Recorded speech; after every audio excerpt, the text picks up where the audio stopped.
So you've been looking at videos about mixed voice and you've been trying to put some of these pieces together. Maybe you saw things about the cry technique. Maybe you saw things about lower larynx. Maybe you've seen 18 different people describing their feelings about it and whatever, and you've made some headway. Or maybe you didn't at all and you want to give up and never watch another one of these videos again. Well, I am here to offer, hopefully, some version of a solution. So what's the main thing I'm thinking about on stage when I have to sing these songs that are constantly on my bridge and things like that? The main thing I'm thinking of is the lady sitting at the back of the bar with her arms folded watching me from a distance looks like she's never enjoyed anything in her life and she's not currently enjoying this show at all.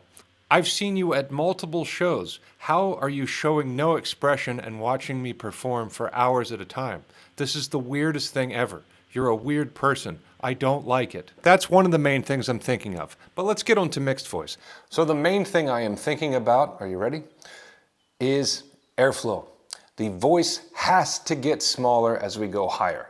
It cannot get bigger and expand more. How much pressure can I build here before that pressure needs to start being minimized so that I can go over my bridge or even just sing on my bridge in general? I have to get to know that relationship, which I'm going to talk about more later, between how much I can blow the resonance up here like a balloon and how much I need to end up shifting it up here. If this blows up too much, things get shitty, things don't work right, my muscles kind of get fatigued, it doesn't do well. First, we're going to blow through this straw. We're going to use this hose type of thing. Now, this is actually a straw that you use in water for voice training and things like that, which I would highly recommend. But I'm going to blow through this hose. If I blow through this and I blow harder and harder, the pitch will increase of what you're hearing.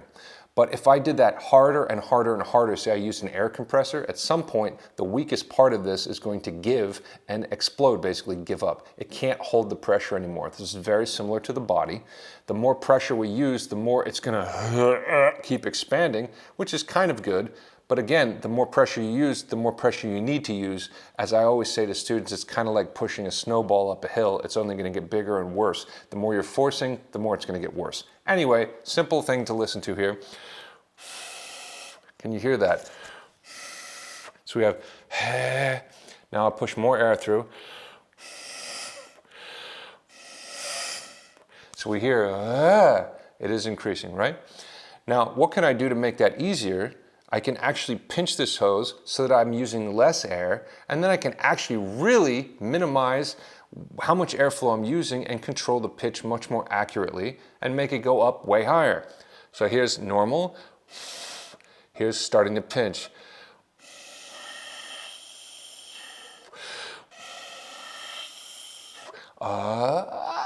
Just like this. That is what I'm thinking about on stage, not with a hose like this. But that is the most important thing I'm thinking about when I'm singing in mixed voice. Let's continue. Hey, are you enjoying this video? Well then please subscribe, I would appreciate that. If you want help with your voice, you want to learn more about your voice, I have more content that you could watch on Patreon, I have one-on-one lessons you can take with me, I have text programs where you can text me to get help, all kinds of different things on Patreon, or you can buy courses that I've made to help you learn this stuff on your own terms. Thank you, and now we will continue with the video.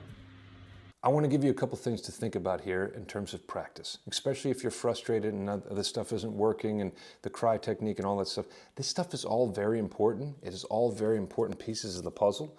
But essentially, if you can learn a little bit more about minimizing airflow, it's going to take you a lot further because you're just not pushing up against a wall. There is absolutely a dichotomy here of this habit of pushing too much, building too much pressure, and then getting frustrated. And then this other path of like, oh, okay, bringing things back. It's not just about thinning out the voice, which was important for me to learn as well, because that sometimes makes people kind of go, and they do things like this. But it is about, again, using less airflow. So now, as I'm singing something, first we could just practice singing close to the bridge and holding back airflow. I talk about this stuff all the time. But as I hold my breath, talk about somebody taking a hit off a joint. Let's promote drug use. No, that's not what I'm trying to do. But if I take a breath in and I hold it, I'm mostly going to be feeling it right here. And then I'm holding it like this, right? So I'm already minimizing airflow and I'm turning into somebody from like the Wrestling Federation. Listen here, brother. Something like that, right? But this is really good because I'm starting to get a handle on controlling my airflow. Now, I want you to think about taking the aperture, the hole in your throat here that the air is passing through. And I want you to think about the hole where your soft palate is. And in a weird way, we're going to try to imagine that we're minimizing the distance between those two spaces. Is this actually physically going on? Not really. But just try to shut the hell up and follow along. So we're going to try to put the head down, and we're going to start favoring moving that pressure up into the head. Essentially what we're doing here is not only minimizing airflow, but we're pushing our sound up into the head, and we're starting to favor blowing this balloon up, this resonator, which is a head voice resonator, more than this. We're going to use this, but we're going to start feeling how much pressure we can go into here before we start getting cut off from here. I'll try to give you some examples, but if I go, oh yeah, there's no ceiling. There's no wall. I could completely go up. So I'm favoring, oh yeah, right? All I'm really doing there is playfully making this funny kind of noise where I'm just minimizing airflow and I'm kind of pushing my voice up here. Hey, like this. The second I move my neck like this and I start letting my speaking register in, what you hear me talking through, it tends to balloon out here, and my chest voice is really becoming resonant. Now again, we can use that, but we have to know the level of balancing back and forth. I'll try to show you an example again using the same weird sounds.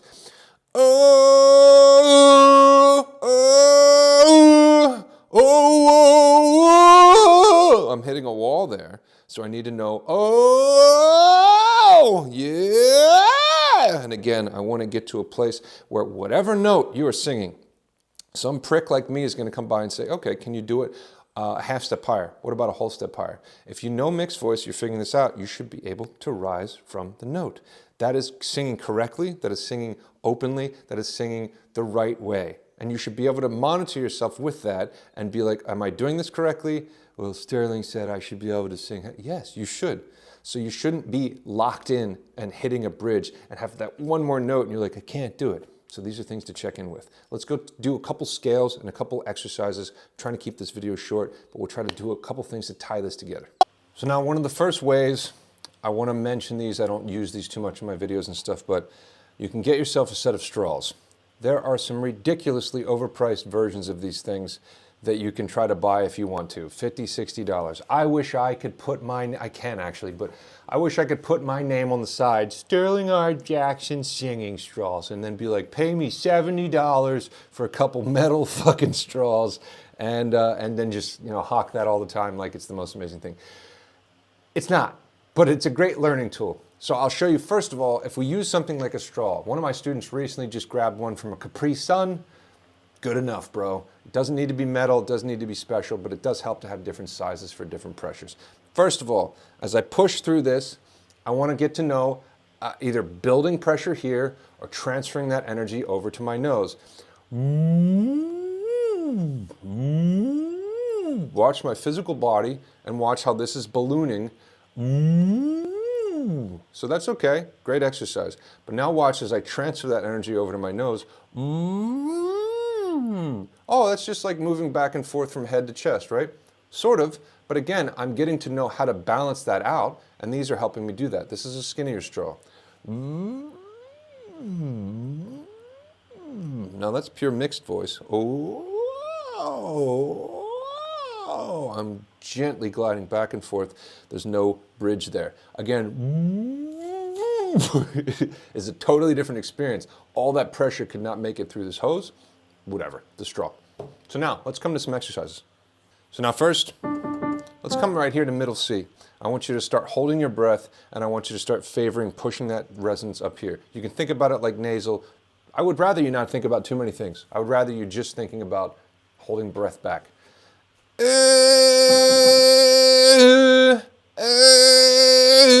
So there's my speaking register coming back in, and there's me favoring this. Oh, try to play with the spectrum of that between completely too compressed.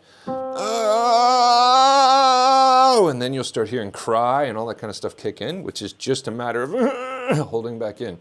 Just like your dog being pissed off at you, just like a kid laying in a crib that's starting to go and getting upset. Let's come up to here, same thing. Oh,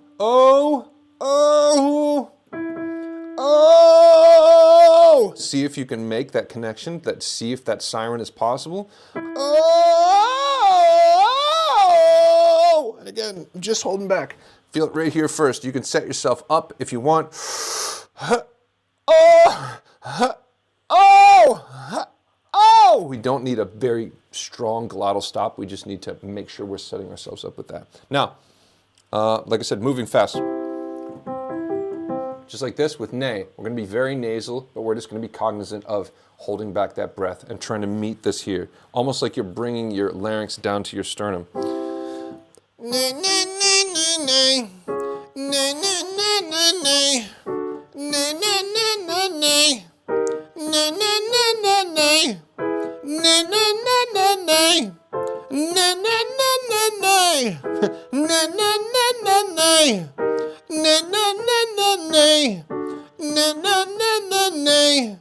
Nay, nay, nay, nay, nay. Nay, nay, nay, nay, nay. Now, again, don't just try this one time and be like, I can't do it, I've given up forever. Try it a couple different ways. I'm giving you a nasal sound to try to release a little bit. You can try it with knee too.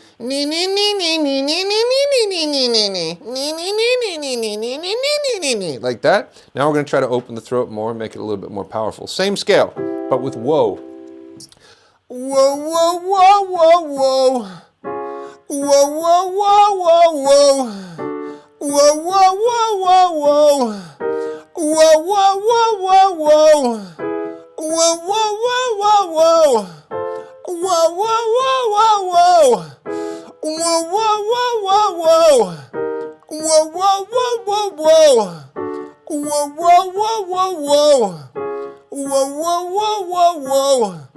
Whoa, whoa, whoa, whoa, whoa. Now, lastly, if you're getting kind of tired while doing this, you might not be used to doing this, it might be holding back too much, try different levels of it, try implementing this into your practice. One of the best ways to figure out distortion and to build power is recognizing that you have to cultivate power and hold power back. Lastly, if I'm moving from here to here, this is from a middle C to right beyond my bridge. If I'm singing a song that has distortion in it, I'm playing with that level that we just talked about. Oh,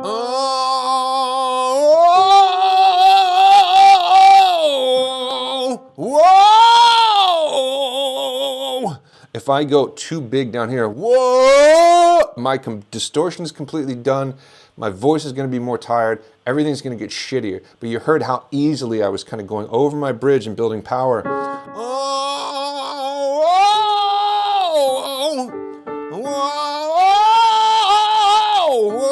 Hopefully this makes sense. Thank you for joining me. I will be back soon with more